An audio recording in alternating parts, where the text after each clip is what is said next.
So we will now go to our next segment. We're going to play part one of a stunning interview done last week by myself and co-producer Stahamili Mapp with longtime Black Panther Party member, community educator and leader, and self-identified queer Ericka Huggins from her home in Oakland, California. She discusses her experiences as a Panther, including the FBI-instigated assassination of her husband, John Huggins Jr., and their comrade, Alprentice Bunchy Carter, both in their 20s when they were killed, as well as Ericka's 2 years as a political prisoner, including months in solitary confinement, and the Panthers' public support expressed for the then new Lesbian and Gay Liberation movement. That was not only made in public speeches, but also expressed in internal directives to party members by party co-founder Huey P. Newton. And part two of this interview, in which Ericka Huggins reflects on the experiences of herself and other queers within the Black Panther Party and talks about the life lessons she learned, beginning with her time in prison about meditation and caring for others. That will all be aired in an upcoming show on WBAI. And again, Out FM airs on Tuesdays from 8 to 9 p.m. Ericka Huggins is an educator, Black Panther Party member, former political prisoner, human rights advocate, and poet. For 45 years, Ericka has lectured in the United States and internationally on restorative practices and the role of spiritual practice in creating social change. She speaks on campuses and in community about the importance of inclusive grassroots movements, past and present. Ericka Huggins was a professor of sociology and African American studies from 2011 through 2015 in the Peralta, California Community College District. At Merritt College in Oakland, home of the Black Panther Party, she co-created and taught a course entitled The Black Panther Party Strategies for Organizing the People.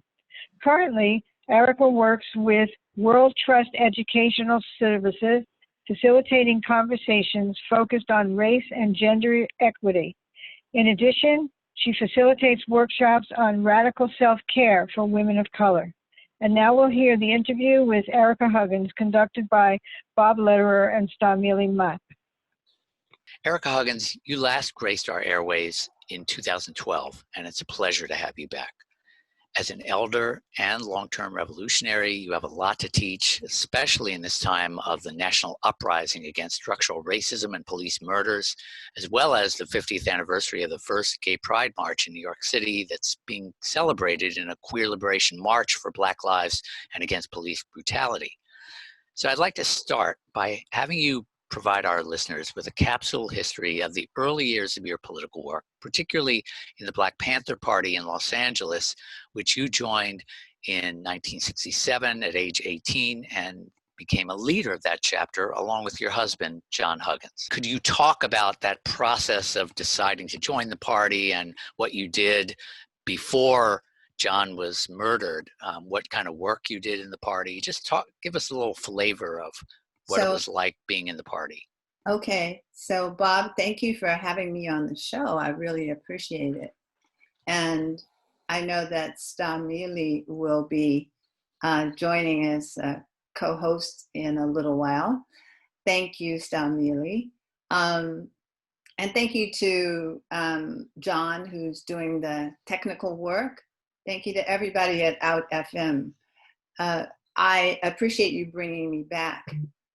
In answer to your question, I joined the Black Panther Party because when I read about it, the purpose was said to be to change the conditions of life for all poor and oppressed people. And growing up Black in Washington, D.C., I knew that that meant Black people as well as brown people, as well as indigenous people. And that touched my heart. That's why I wanted to join. And I wanted to be in an organization that wasn't being behind the scenes run by people who wanted us to wait, to say it differently, to use strategies that work for them, but not for us. I was young and I felt like this was an important organization to be a part of.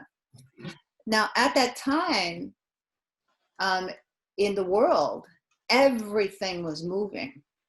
Everything, everybody around the globe. White women were standing up for their own agency. We were all against the war in Vietnam. Indigenous peoples organizations, Latino organizations, student organizations. And as a matter of fact, the Black Panther Party created the Black Student Union concept, which spread across the country and around the world as a way students could organize. And there were just so many organizations forming. And I felt like since I met so many of those coinciding identities that I should join too. And my friend, John Huggins, who became my partner and then my husband, and we have a child together, said that he wanted to leave the historical Black university that we were attending and join the Black Panther Party. I wanted to do the same thing. So we drove across the country from the East Coast, from New York City to Los Angeles, because that was as far as our gas money would lead us. We couldn't get to Oakland. And we were young and really open-hearted and open-minded and thought we would see revolution in our lifetime.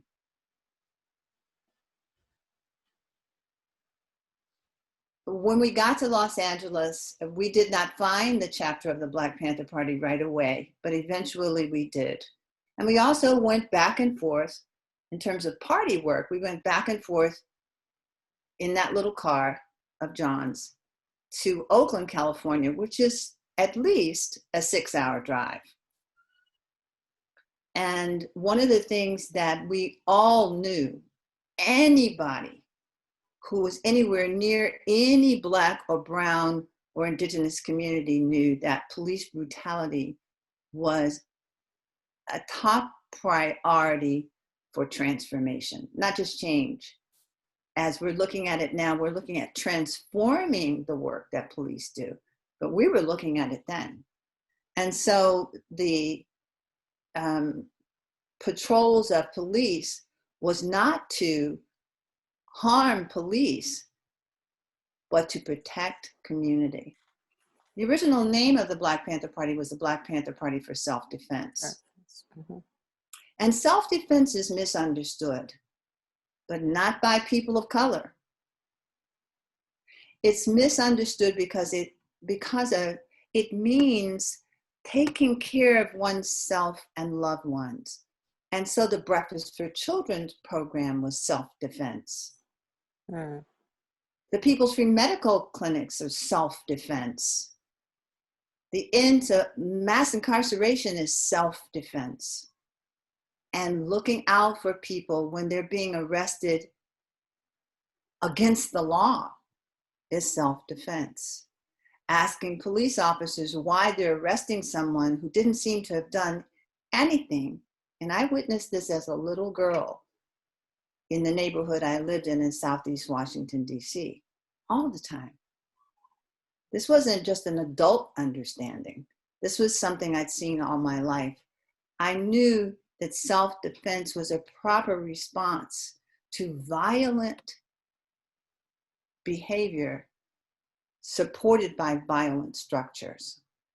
So when we joined the Black Panther Party in November of 1967, we were asked if we could answer phones. We were asked if we could sell the party's newspaper, which had a huge global readership, about events and movements around the world. We were asked if we could cook a meal when asked. each of us. And a couple of other questions, and we both said yes.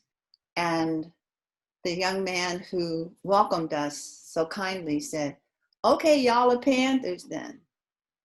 And it was a sweet moment because there wasn't some huge screening interview or some way that we had to fit criteria. We just had to be willing to serve. Of course, looking back in hindsight, some screening would have helped us a little bit, I want to say, just a little bit,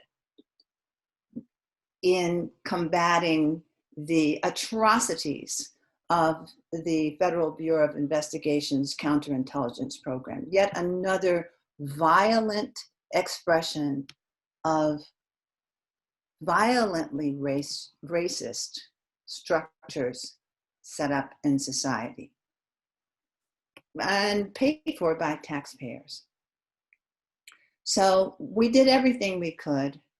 And also John and I both spoke to people who asked us to join them in their homes, in their schools, wherever they were, and to talk about the need for Black liberation. So Bob, does that answer your question? Yes, beautifully. And, thank you for those great insights into what was so remarkable and just kind of world changing about the Black Panther Party at the time and ever since. So I now want to turn to a much more painful chapter in your involvement with the party, which directly involves what you raised a couple of minutes ago, and that is the FBI's counterintelligence program, or COINTELPRO. And that is that on January 17th, 1969, your husband, John Huggins, was assassinated by gunfire on the UCLA campus, along with fellow Black Panther and also a friend of yours as well, Alprentice Bunchy Carter. While the police immediately claimed that the shooters were part of a so-called rival Black nationalist group, the truth later came out. It was uncovered that these assassinations, as well as 28 others that happened across the U.S. Over a 2-year period, had been orchestrated as part of COINTELPRO. And the memo authorizing COINTELPRO by the FBI put it quite bluntly. They said it's designed to, quote, expose, disrupt, misdirect, discredit, or otherwise neutralize, unquote, the activities of not only the Black Panther Party, but a range of radical and progressive groups. But of course, the Black Liberation Movement was the central target.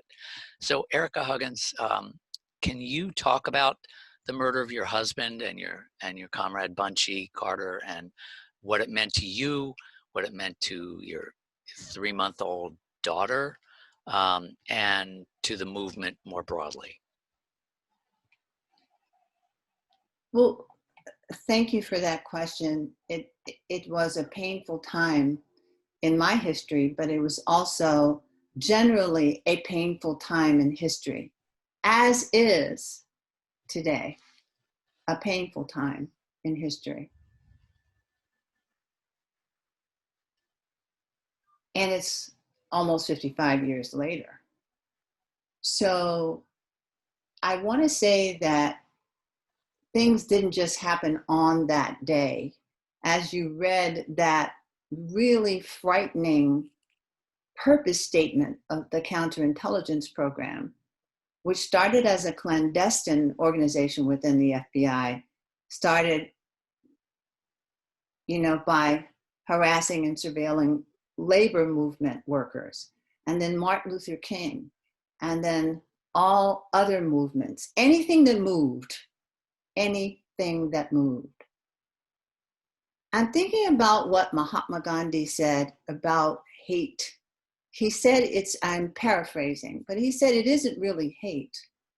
What we experience at the root of hate is really fear.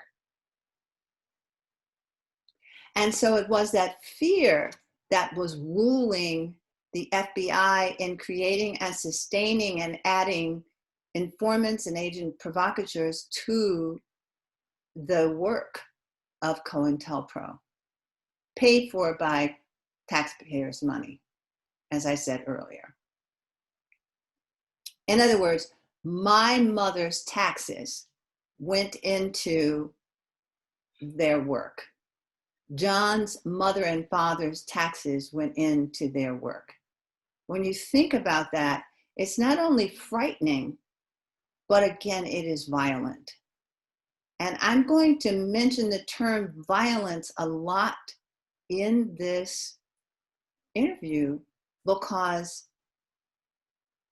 Black and poor people, people of color particularly, are often in sentences where the adjective is violent group, violent people, violent protests. But we live in a country that is conceived in violence. The Holocaust of Native peoples, indigenous people, the stealing and enslaving of African people.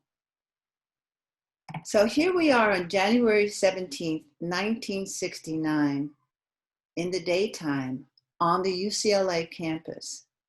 And before that, 8 members, maybe 7 members of the Black Panther Party had been killed.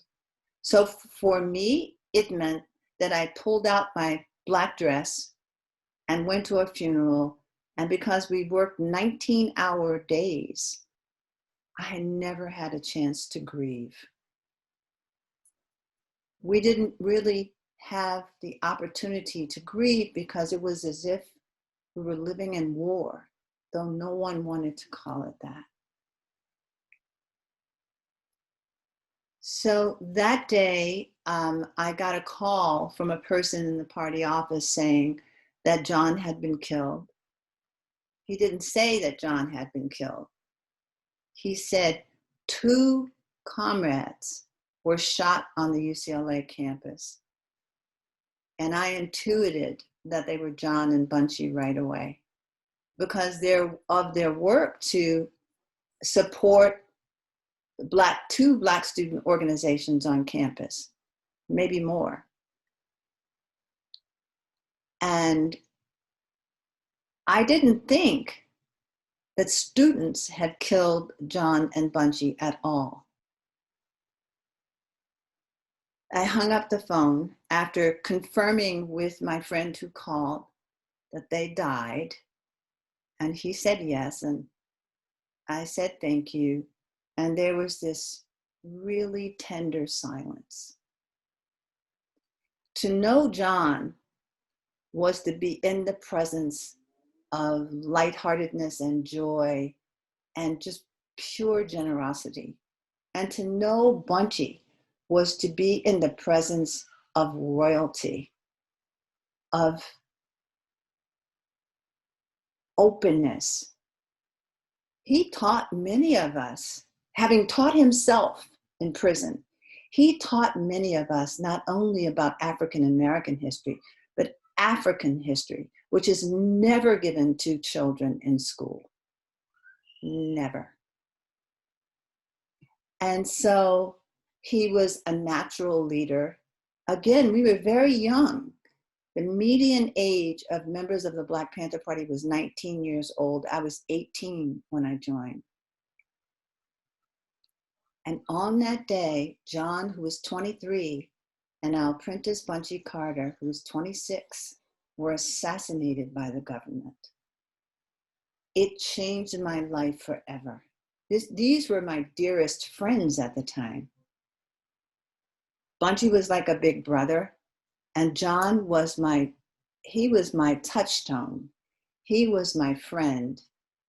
He was also my comrade and the father of my daughter. So in that moment, I became a single mom and a widow. That's how it impacted me. And how did it impact the world? How did it impact the Carter family, the Huggins family, my daughter, Bunchy's son and daughter. It impacted us in exponential ways. And when those shots rang out and killed them, it became obvious that people had to look once again more carefully at the structures in place that allow for the value of Black lives, of lives of people of color, to be dismissed.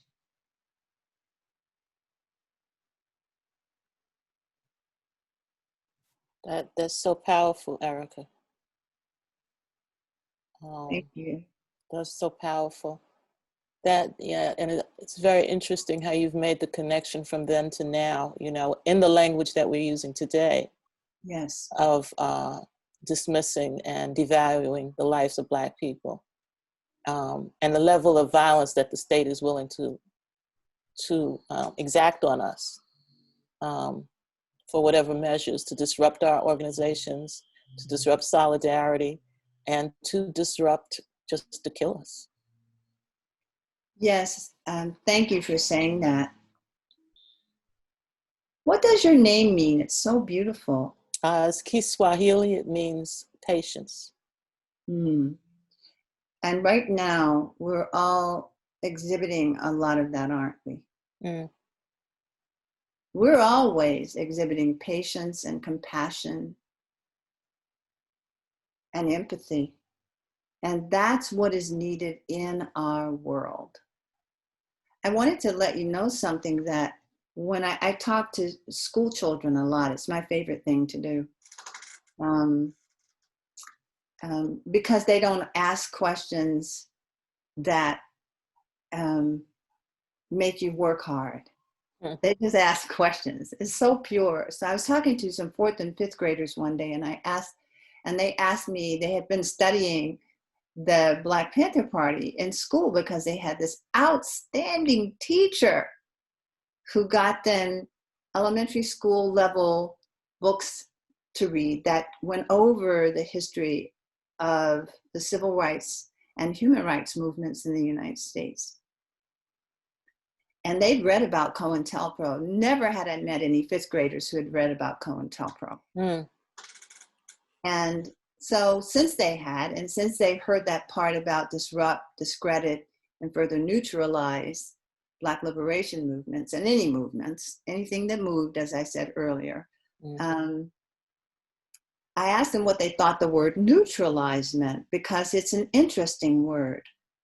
And this little boy with deep brown eyes and a soft face said at the top of his voice, he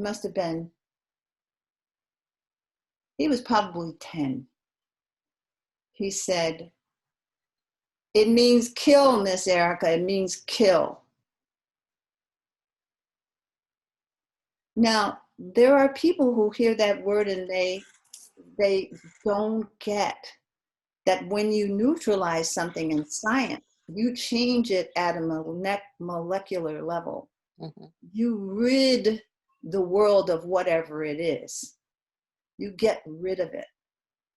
And I think that no longer, I'm speaking of now in 2020, so many people who were inured to this level of violence cannot continue to do so, because, I'm sorry to say, they have witnessed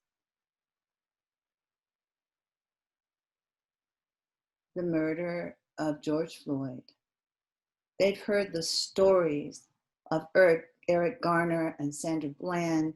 They know that Breonna Taylor was in her bed when she was killed.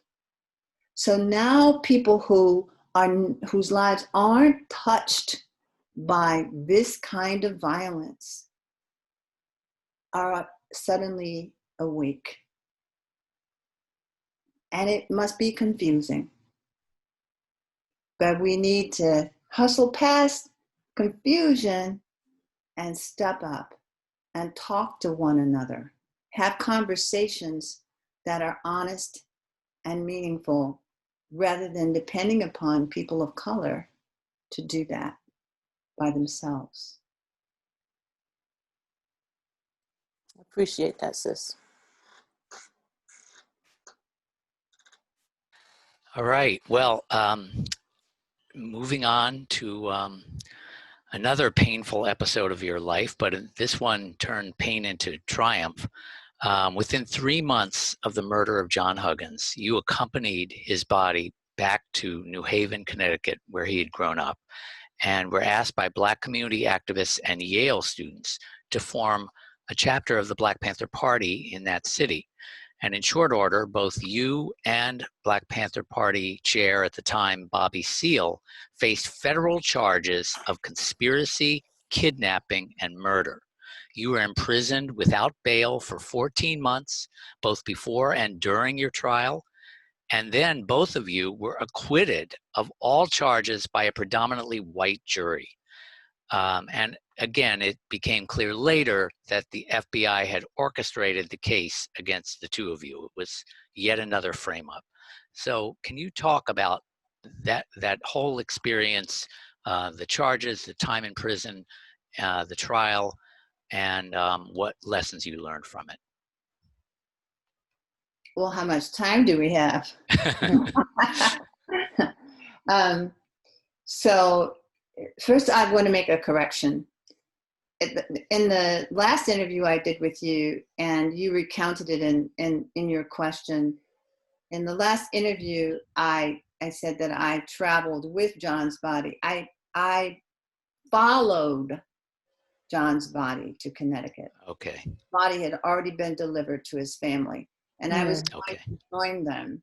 And I was on a train. Thank goodness for that train, because I had 3 days just to be with my 3-week-old baby at the time. She was 3 months old when I was arrested. I had time just to be with her and to think about what had just happened and to acknowledge the grieving process, not just the grief of John and Bunchy's deaths, but all the others. And I want to say all the others dating back to my ancestors. And how this has become normalized, that yet another young widow gets in some transportation and goes to join family for a funeral. But it was a pleasure to be welcomed and received by the Huggins family, because for me, the reason was that there was my baby daughter, John's baby daughter. And so by me coming there, I could hand to them, his mother particularly. My heart goes out to all the mothers. I just want to say that right out loud. Mm-hmm. My heart goes out to all the mothers who have to endure this unnatural, violent end to their babies' lives.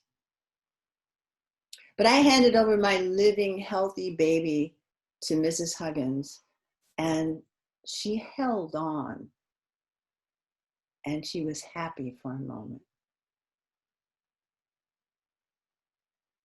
So after a little while being there, the members of the New Haven Black community and some of the Yale students asked me to say and start a chapter of the Black Panther Party in New Haven, and I said yes.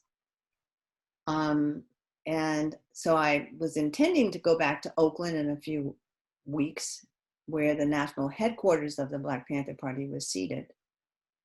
And we had, by the way, over 45 chapters of the Black Panther Party in the United States. And then chapters of the Black Panther Party were being replicated around the world. And so I stayed and I started the chapter. And within 2 months, by the time my daughter was 2.5 months, by the time my daughter was 3 months old, I was arrested, as you said, Bob, for conspiracy with the intent to commit murder. a murder was committed. I did not commit it. Bobby Seale did not commit it, nor did we conspire to commit this murder. And this murder was supported by the FBI and the local New Haven Police Department. John had grown up in New Haven, Connecticut, which, by the way, for those of you who don't understand our cities in the United States, even if, for instance, the city of New Haven may look like Yale is its center, for me, the center were the Black and brown communities in New Haven, as it would be in New York or Oakland or DC or Boston or any of the other places. So we started organizing to create a breakfast for children program. We had in mind to create a clinic. That didn't happen because this murder of this very young African-American man who was never a police informant was, we were told that that's what he was, and he was killed. That whole period is such a painful period in my life. And again, I can't imagine what it meant for his mother. This man happened to be the most gentle man quiet, and I think I've ever met. So we were not allowed bail. There were 14 of us arrested, and the people who were supported by the FBI and the New Haven Police Department to kill him were separated from us and kept in another prison. Bobby Seale was in the male prison. I was in the women's prison. And the other people arrested were let go. There was no reason to round us up as if they were capturing rogue animals. Mm. That's what it felt like. Mm.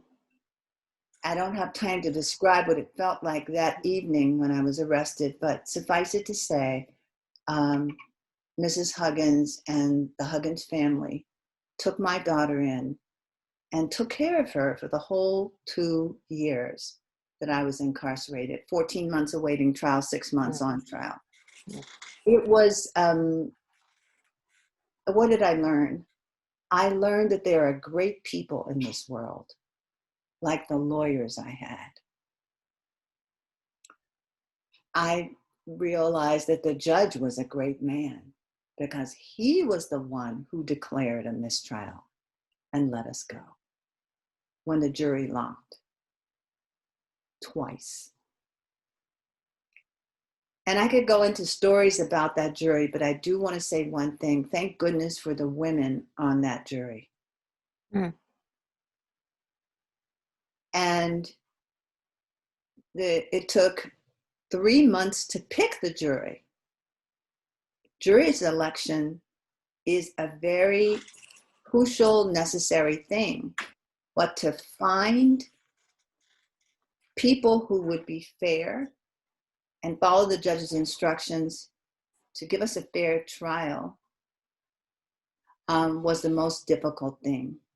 So we ended up with the people we placed on the jury, and I walked free 2 years, 2 days, and some months after being arrested. My daughter was 3 months old when I went to prison, and she was 2.5 when I came home. So there, though, the triumph for me isn't being released 2 years later. The triumph for me was teaching myself to meditate. And I want to say that it's important for us to pause and to breathe in the times that we live in, also at any time. I had no idea that my life would include being incarcerated and in solitary confinement because my words were considered contraband I couldn't be around any other women without bringing harm to them. They would be isolated if they were found talking to me or writing to me. Mm. So, but I met some brave women in prison, and I met some incredible, a couple of incredible prison guards. Two of them come to the top of my awareness, both women, one Black, one white. So many things about humanity rise to the top of my awareness right now, that there are good people in this world. We have to look for them. We have to align ourselves with them. And we have to consider our own goodness and learn to love ourselves in the midst of the greatest challenges, in the midst of violence all around us and people being frantic about because they're newly aware of racism, structural racism, asking what it is that we should do. We still have to take care of ourselves.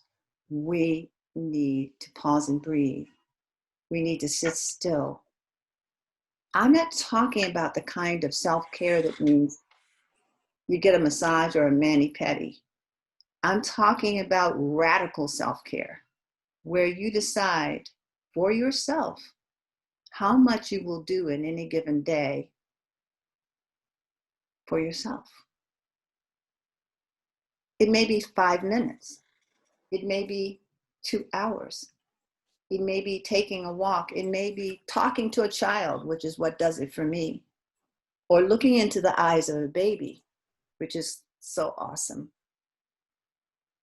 But it could be more than that. It could be supporting others who are in pain. So those are the things I learned. And I've taught myself to meditate, and I still meditate every single day. And I think I know it's been the anchor of my life, but I also think it has helped me to sustain the work that I do in what someone said is long distance running. Mm.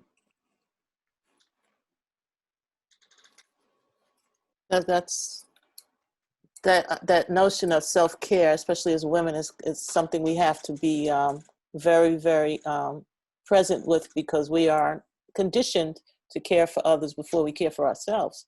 That's right. And it's very hard to unlearn that language, that conditioning at times, and to feel worthy of the time for yourself, in spite, even though you know that you have to be healthy in order to continue to do the work that you do in the world.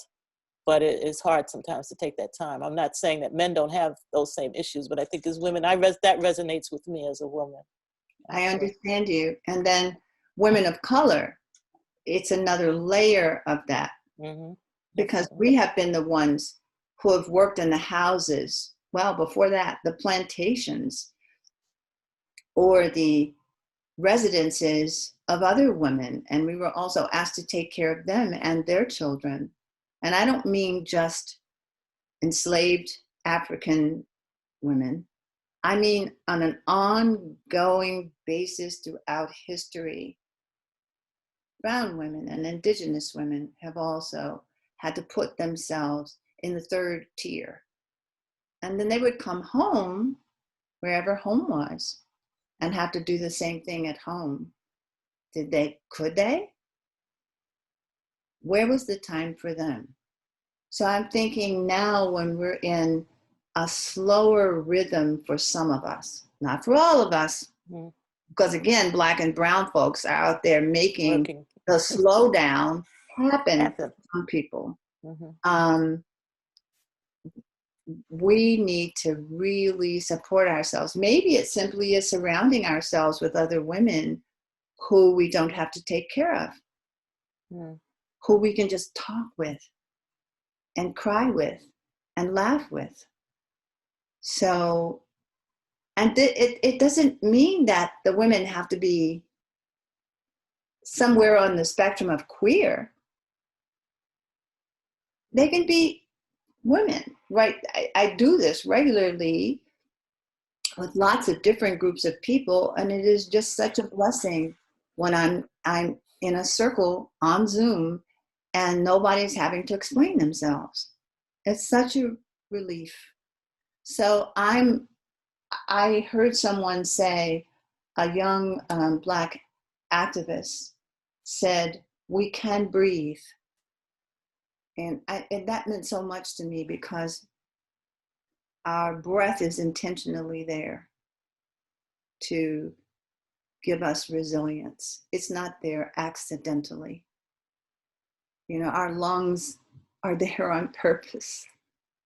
And so pausing, even a little bit, and not making an excuse for it, just pausing and breathing, can make all the difference in a day,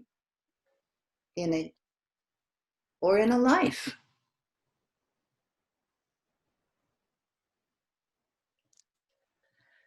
Well, thank you for that. We're speaking with Ericka Huggins, an educator, Black Panther Party member, former political prisoner, human rights advocate, and poet who's been lecturing for 45 years around the world on restorative practices and the role of spiritual practice in creating social change. And I want to turn now to another very important moment in the history of the Black Panther Party, which happened about a year before you and your comrade Bobby Seale were acquitted of the false charges in New Haven. And that happened when, it was specifically August 15th, 1970, Huey P. Newton, who was the co-founder and became the defense minister of the Black Panther Party, who was heterosexual, gave a remarkable speech in New York City where he outlined the party's position on two movements that were then emerging, the women's liberation movement and the gay liberation movement. Now, until then, the Black Panther Party, while it had publicly opposed sexism, its leaders had never publicly spoken about the question of anti-gay oppression. Huey Newton's speech was later published and distributed widely by the party. And this, again, stood in contrast to the practices, the public positions of virtually every civil rights or Black liberation group at that time. And I just wanted to give listeners a little taste of what Huey Newton said, and then I'll ask our guest, Ericka Huggins, to comment on it. He said, quote, "Whatever your personal opinions and your insecurities about homosexuality and the various liberation movements among homosexuals and women, we should try to unite with them in a revolutionary fashion. We must gain security in ourselves and therefore have respect and feelings for all oppressed people. I know through reading and through life experience and observations that homosexuals are not given freedom and liberty by anyone in the society. They might be the most oppressed people in the society. When we have revolutionary conferences, rallies, and demonstrations, there should be full participation of the gay liberation movement and the women's liberation movement. The terms, quote, faggot and, quote, punk should be deleted from our vocabulary. And especially, we should not attach names normally designed for homosexuals to men who are enemies of the people, such as Nixon or Mitchell, who of course was the Attorney General under Nixon. Homosexuals are not enemies of the people. We should try to form a working coalition with the gay liberation and women's liberation groups," unquote. And again, that was Huey P. Newton, the defense minister of the Black Panther Party at the time. So Ericka Huggins, as someone who was open about who you were, as someone who had relationships with both women and men from the beginning of your time in the Black Panther Party, can you talk about the significance of the speech, both how you felt about it when you first heard it, but also over time? And that's almost 50 years ago. What you think it's kind of not only significance to the Black community, but really to the world was and is? It has great significance because, you know, it reminds me of how happy I was when Kimberly Crenshaw created the term intersectionality. She didn't create it so that academic people can throw it around and use the latest word to describe something. She is in that body with coinciding identities, and so am I. None of us are just one identity. And so what Huey was speaking about was so important to me. That was 1970. I remember reading it because I couldn't see it or hear it while I was incarcerated. And it made me happy because he was talking about the hierarchy of oppressions in a way. And then I'm thinking, and he didn't say it exactly this way, but I've always thought about, excuse me, women of color who are in that spectrum some calls queer. Women of color who are also lesbian. Women of color who are lesbian and have children, like some of the women who were arrested and spent time in prison in New Jersey. So, but we don't think of that as, we don't think of the way that queer people have to defend their lives in the same way as we do white women or Black men who are heterosexual. So Huey was making a profound history-making set of statements. And he was also instructing party members how to behave, because it didn't go to the press first. Comrades got to hear this first. Mm. And I'm saying this because there was pushback from the white gay community in some part of New York about him saying this, because they thought he was doing something. I knew Huey really well. He wasn't doing anything but telling the truth, which he loved to do. And he was right. And I think that when I send people to that article, and I send people to it often, it's also in a book called The Huey P. Newton Reader. Mm-hmm. When I send people to it, they are amazed. They don't know about it. They haven't heard about it. Maybe it could be posted on the Out FM website.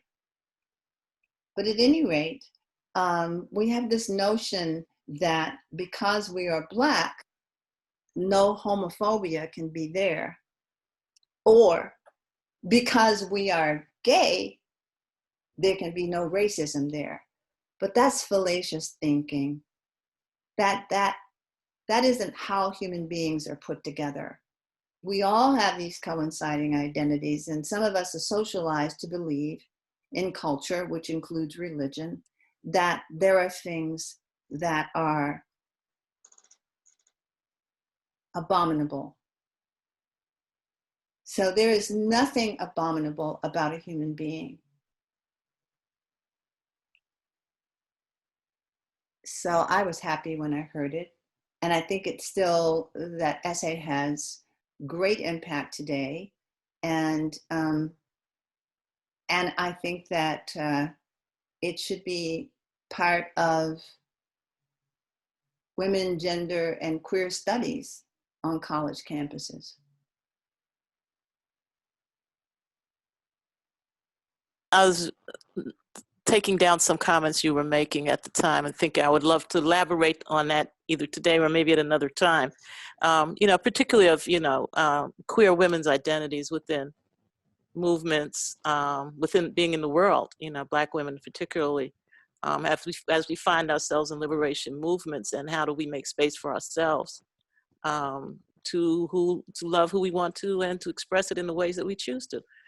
And so I was wondering. So I was happy to hear you make that comment. I was also wondering if these as we say, LGBTQI plus identities are being established now. If that resonates with you, these multiple identities that that the young people are really establishing. Yeah, I believe in young people. They're my hope for the whole universe. I'm serious.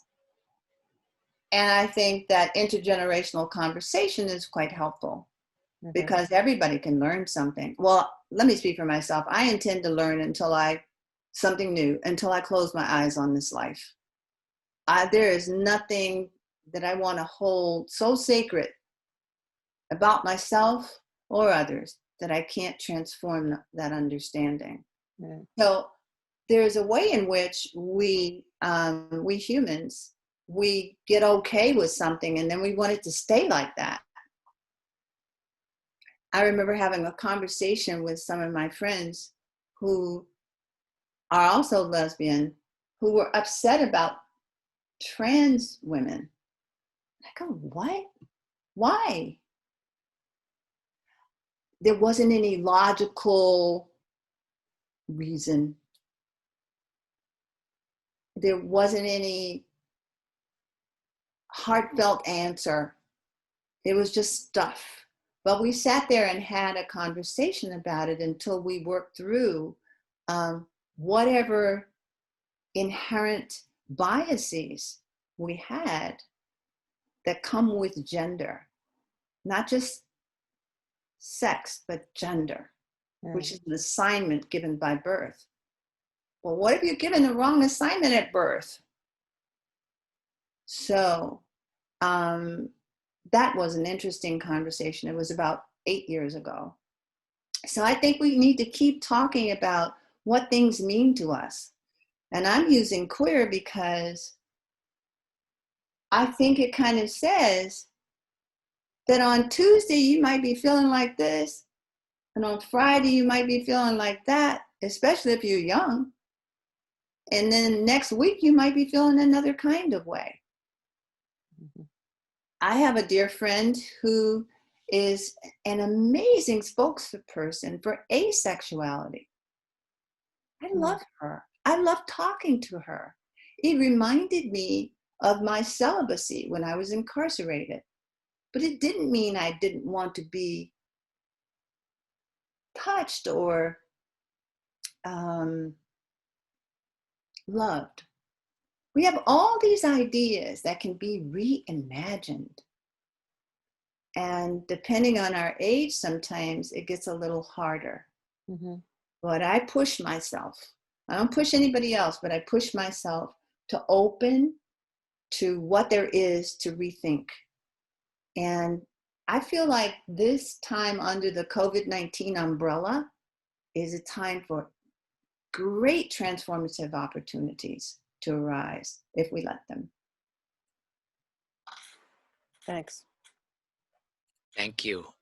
So if I can just ask one last question. Sure. But it's not a small one. It's You don't have small questions.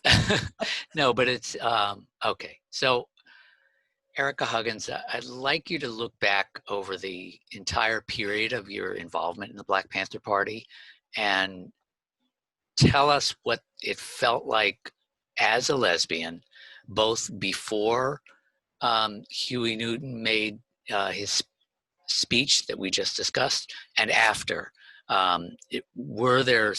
Did you experience, or you had colleagues who were LGBT who experienced bad treatment before that speech?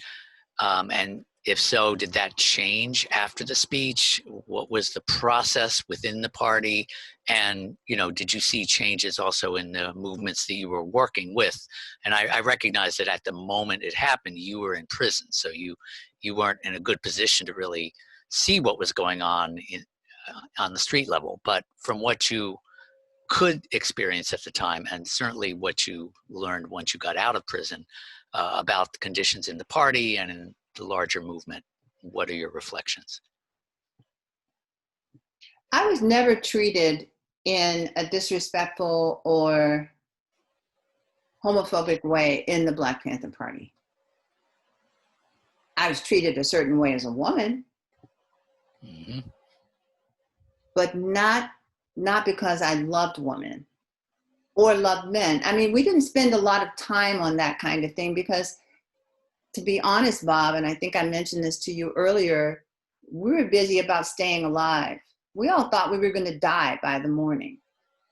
So who we loved was so not the big conversation among us. And there were a number of women who we would say they were lesbian today. And some of them who declared already that they were lesbian. But declarations then weren't as they are now. And I remember that there were men in the party who were somewhere, somehow on the queer spectrum, but I never bothered to ask them. I cared, but I didn't care in that way that sometimes people care. Mm.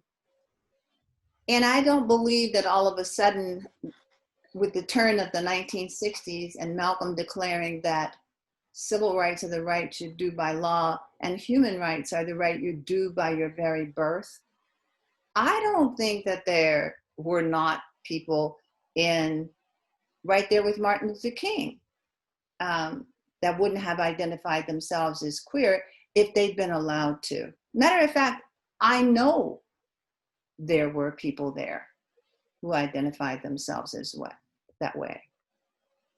By the way, I have a dear friend who did his doctoral dissertation on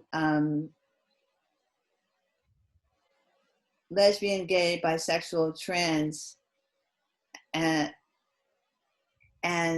questioning, I think is what he said in his dissertation, this was some years ago, people in Black liberation movements from civil rights all the way forward.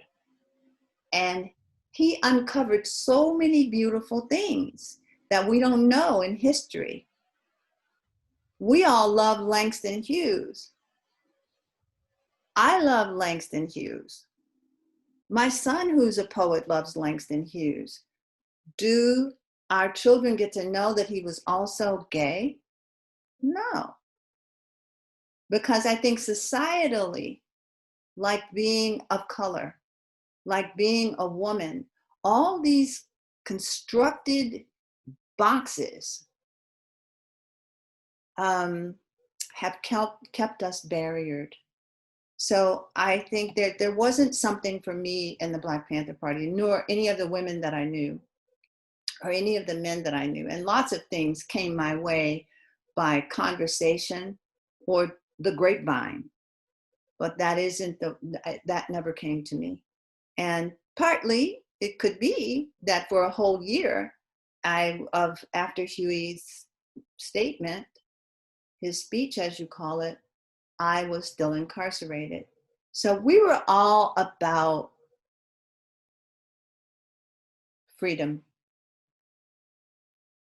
And it just didn't make sense to any of us to have something that would barrier us from freedom.